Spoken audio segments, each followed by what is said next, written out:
Hello friends, स्वागत है आप सभी का हमारे यूट्यूब चैनल में। आज की इस वीडियो में हम करंट अफेयर जो है आपके लिए लेके हैं जुलाई मंथ के। बहुत ही इंपॉर्टेंट करंट अफेयर्स है। वीडियो को लाइक और शेयर जरूर कीजिएगा। तो चलिए शुरू करते हैं काम की बात।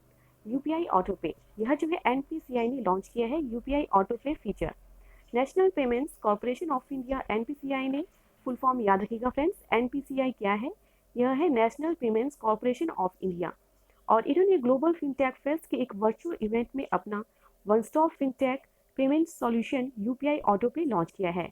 यह आवर्ती भुगतानों के लिए समर्पित है और इसका उपयोग कई वित्तीय उद्देश्यों जैसे कि उपयोगिता भुगतान, ट्रेन टिकट आदि के लिए किया जा सकता है।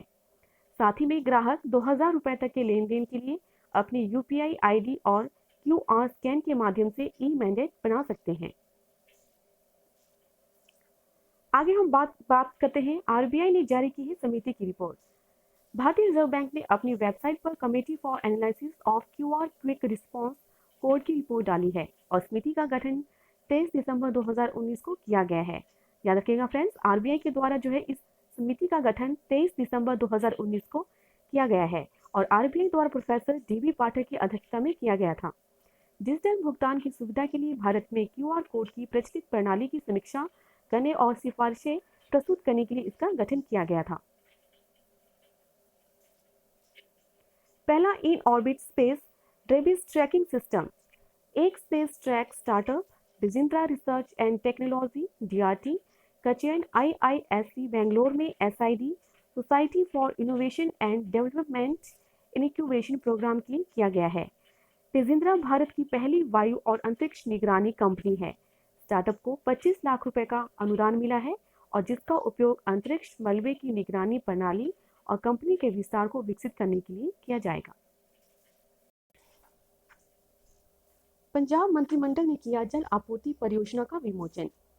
पंजाब सरकार ने अमृतसर और लुधियाना के लिए 285.71 मिलियन डॉलर लगभग 2130 करोड़ रुपए की लागत वाली विश्व बैंक की सहायता प्राप्त नहर आधारित जल आपूर्ति परियोजनाओं को मंजूरी दी है और यह घोषणा और निर्णय लिया गया है मुख्यमंत्री कैप्टन अमरिंदर सिंह की अध्यक्षता में कैबिनेट बैठक के दौरान। International bank for reconstruction and development IDRD 70% या USD 200 मिलियन का वित्तेगा। भारत में 2030 तक होगी 60% अक्षय ऊर्जा। भारत में 2030 तक स्वच्छ स्रोतों से स्थापित बिजली उत्पादन क्षमता लगभग 60% होगी और अक्षय ऊर्जा क्षमता 2030 तक 510 गीगावाट वॉट को छू लेगी, जिसमें 60 गीगावाट जो है जल विद्युत भी शामिल होगा। Waiting the curve 2025 forecasts for electricity demand for by sector and state in the light of Covid epidemic नामक एक रिपोर्ट भी जारी की गई है। बैंक ऑफ बड़ौदा ने लॉन्च किया पेपरलेस खाता।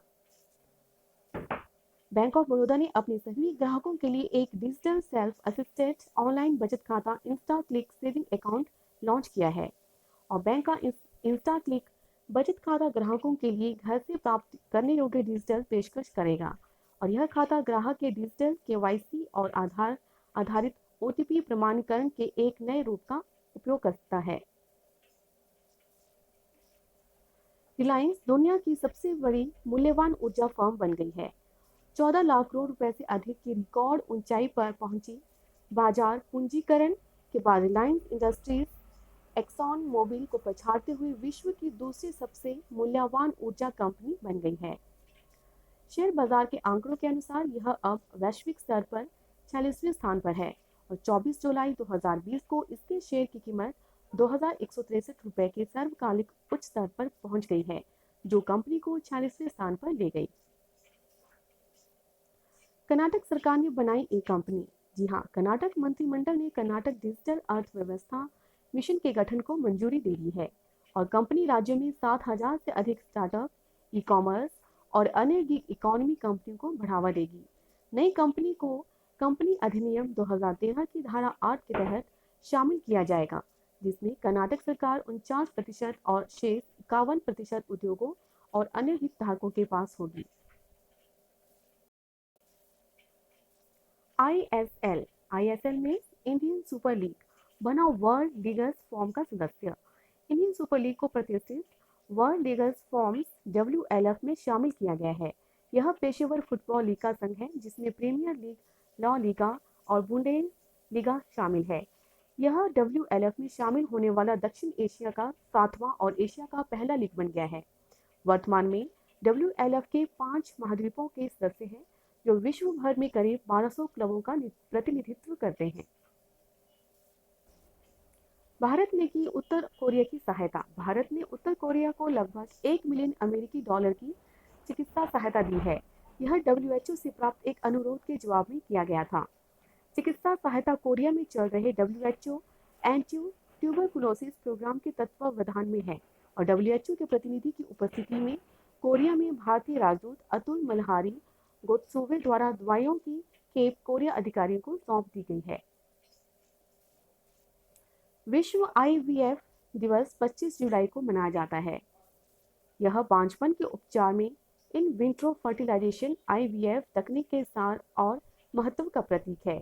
39 वर्ष पहले विश्व को अपने पहला टेस्ट ट्यूब बेबी से मिला था जब लुइस ब्राउन का जन्म बॉर्न हॉल में IVF तकनीक के जरिए हुआ था और इस दिन को विश्व में पहले IVF बच्चे के जन्म के बाद विश्व IVF दिवस घोषित किया गया था। भारत की पहली शहद परीक्षण प्रयोगशाला की स्थापना। गुजरात में आनंद जिले में राष्ट्रीय डेयरी विकास बोर्ड में भारत की पहली शहद परीक्षण प्रयोगशाला स्थापित की गई है। नई प्रयोगशाला खाद्य सुरक्षा नियामक FSSAI द्वारा निर्दिष्ट मानदंडों के अनुसार शहद का परीक्षण करेगी और शहद की शुद्धता, मिलावट, रासायनिक पदार्थों, अवशेषों, भारी धातुओं या एंटीबॉडी की जांच की जा सकती है। उच्च गुणवत्ता शहद निर्यात को बढ़ावा देगा और किसानों को बेहतर दर सुनिश्चित करेगा। भारत का मातृ मृत्यु अनुपात घटकर हुआ 113। जी हाँ, भारत का मातृ मृत्यु अनुपात MMR 2016 और 18 में 7.4% कम हो गया है, लेकिन यह अभी भी विश्व स्वास्थ्य संगठन WHO द्वारा निर्धारित सतत विकास लक्ष्य से लगभग दोगुना है। भारत के रजिस्ट्रार जनरल द्वारा जारी नमूना पंजीकरण प्रणाली SRS के अनुसार 2016 और 18 में भारत का MMR 113 रहा है, जो कि 2015 और 17 में 122 था। NSDC एयरटेल पेमेंट्स बैंक के बीच साझेदारी। एयरटेल पेमेंट्स बैंक और राष्ट्रीय कौशल विकास निगम NSDC ने ग्रामीण भारत में युवाओं को कौशल प्रदान करने के लिए साझेदारी की घोषणा की है। यह उन्हें वित्तीय सेवा क्षेत्र में रोजगार के अवसर खोजने में सक्षम करेगा और साथ ही में कौशल विकास कार्यक्रम प्रवेश स्तर की नौकरियों के लिए ज्ञान और कौशल प्रदान के लिए बनाया जाएगा। काकरापार परमाणु ऊर्जा संयंत्र की तीसरी इकाई तैयार। गुजरात में काकरापार परमाणु ऊर्जा संयंत्र अर्थात KAPP की तीसरी इकाई 700 मेगावाट के रिएक्टर के साथ बिजली पैदा करने के लिए तैयार है।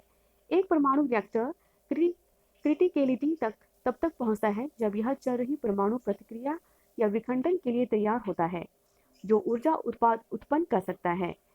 काकरापार भारत के दबाव वाले भारी जल रिएक्टर पोर्टफोलियो का हिस्सा है। तो फ्रेंड्स, अब हम बात करेंगे जुलाई मंथ की कोविड-19 से रिलेटेड न्यूज़ की। कोविड-19 लॉ लैब की पहल शुरू की गई है अभी हाल ही में। यह राज्यों के 190 से अधिक देशों से कानूनी दस्तावेजों को इकट्ठा करता है और राज्यों को महामारी का प्रबंधन करने के लिए मजबूत कानूनी ढांचे को स्थापित करने और लागू करने में मदद करता है और इसका लक्ष्य यह सुनिश्चित करना है कि कानून व्यक्तियों और समुदायों के स्वास्थ्य और भलाई की रक्षा करे। नई लैब UNDP और WHO की संयुक्त परियोजना है। राजस्थान को मिलेगा अपना पहला प्लाज्मा बैंक। राजस्थान सरकार अब जयपुर में उच्च संक्रामक कोरोना वायरस रोग से संक्रमित लोगों के लिए राज्य का पहला प्लाज्मा बैंक शुरू करने की योजना बना रही है। बैंक की स्थापना शहर के सवाई मानसिंह अस्पताल में की जाएगी और राज्य में अब तक रिपोर्ट किए गए कोरोना वायरस संक्रमण के कुल मामलों की संख्या 34,178 तक पहुंच गई थी, जिसमें 9,029 मरीज जो है इलाज करवा चुके हैं और लगभग 23,536 लोग ठीक भी हो चुके हैं।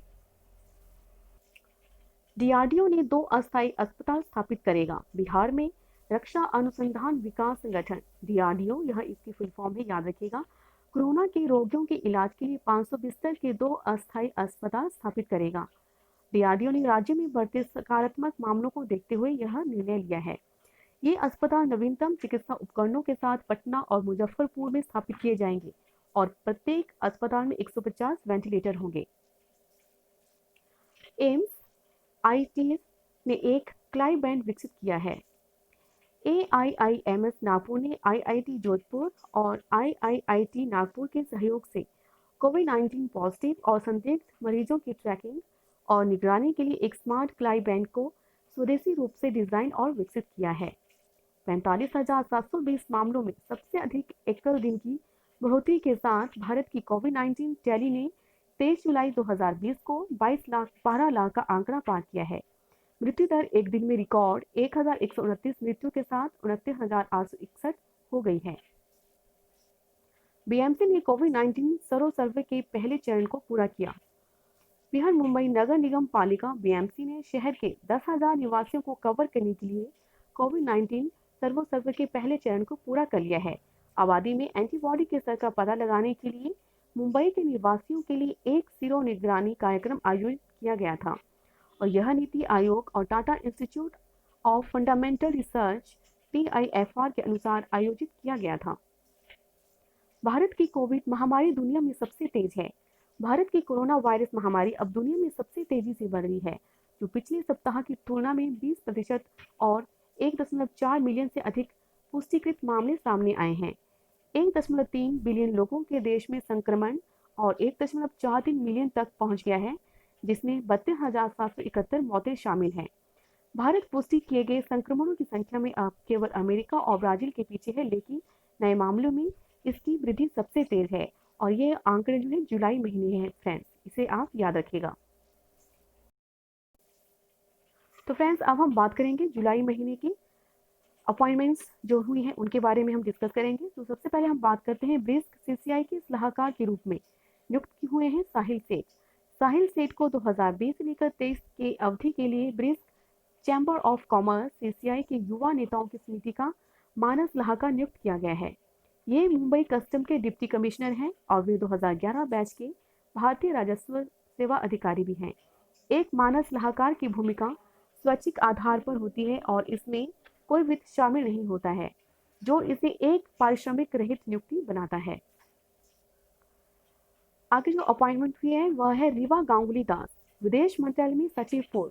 बांग्लादेश में भारत की उच्चायुक्त रीवा गांगुली दास को सरकार ने विदेश मंत्रालय में सचिव पूर्व के रूप में नियुक्त किया है। सुश्री दास 30 दिसंबर 2020 को अपने सेवानिवृत्ति के बाद श्री विजय ठाकुर सिंह की जगह लेंगी। वह जो है 1986 बैच की भारतीय विदेश सेवा के अधिकारी भी रही हैं। आगे जो नियुक्ति है वह है टीना डॉबी ब्रिक्स, मानस सलाहकार के रूप में नियुक्त हुई हैं। IAS अधिकारी टीना डॉबी को BRICS chamber of commerce and industry CCI young leaders की संचालन समिति की मानस सलाहकार नियुक्त किया गया है। नियुक्ति पत्र 2020 से 2023 के लिए है और वह जो है 2016 की सिविल सेवा परीक्षा की टॉपर भी थी। डॉबी वर्तमान में राजस्थान के भीलवाड़ा में एक उप विभागीय अधिकारी SDO के रूप में तैनात हैं। आलोक मिश्रा ने संभाला है MFIN के CEO का पदभार। जी हाँ, MFIN इसका मतलब है माइक्रो फाइनेंस इंस्टीट्यूट्स नेटवर्क और इन्होंने घोषणा की है कि आलोक मिश्रा 1 अगस्त 2020 के इनके मुख्य कार्यकारी अधिकारी और निदेशक का पदभार संभालेंगे। मिश्रा वर्तमान में MDI गुड़गांव में सार्वजनिक नीति और शासन के प्रोफेसर और अध्यक्ष हैं। वे वर्तमान में CEO हर्ष श्रीवास्तव के पदभार संभालेंगे, जिन्होंने MFIN में 2 वर्ष से अधिक समय के बाद पद त्याग का फैसला लिया है। फ्रेंड्स अब हम बात करेंगे हम खेलों से संबंधित कुछ इंपॉर्टेंट जुलाई महीने के करंट अफेयर्स के क्वेश्चंस के बारे में। सबसे पहले हम बात करते हैं श्रीपाली वेराकोडी ने सेवानिवृत्ति की घोषणा की है और ये है श्रीलंका क्रिकेट टीम SLC ने घोषणा की है कि श्रीपाली वेराकोडी ने अंतर्राष्ट्रीय क्रिकेट से संन्यास लेने का फैसला किया है। उन्होंने 9वें एक दिवसीय अंतर्राष्ट्रीय और 98 T20 अंतर्राष्ट्रीय मैचों में श्रीलंका का प्रतिनिधित्व भी किया था और वे 2013 से 2017 में विश्व कप और 2018 T20 विश्व कप में श्रीलंकाई पक्ष में थी। वह 2014 के एशियाई खेलों में कांस्य जीतने वाली श्रीलंका टीम का हिस्सा भी थी। क्रिकेट दक्षिण अफ्रीका ने योजनाओं की शुरुआत की। क्रिकेट साउथ अफ्रीका CSA ने प्रोटियाज तेज गेंदबाज लुंगी एनगिरी द्वारा वैश्विक ब्लैक लाइव्स मैटर BLM आंदोलन को अपना समर्थन देने के बाद खेल में कथित नस्लवाद को दूर करने की योजना की घोषणा की है। CSA एक परिवर्तन लोकपाल स्थापित करेगा जिसके मूल कार्य में स्वतंत्र शिकायत प्रणाली के प्रबंधन के साथ साथ उसको ठीक करने के साथ साथ सही करना शामिल होगा। हिमा दास ने 19 स्वर्ण पदक समर्पित किया। हिमा दास ने 2018 एशियाई खेलों में मिश्रित रिले इवेंट के 19 स्वर्ण पदक को कोरोना वायरस योद्धाओं को समर्पित किया। 23 जुलाई 2020 को जकार्ता में मोहम्मद अनस MR पोवम्मा दास और अरोजिकिया राजीव की भारतीय 4x400 मिश्रित रिले चौकड़ी को रजत पदक स्वर्ण में उन्नत किया है।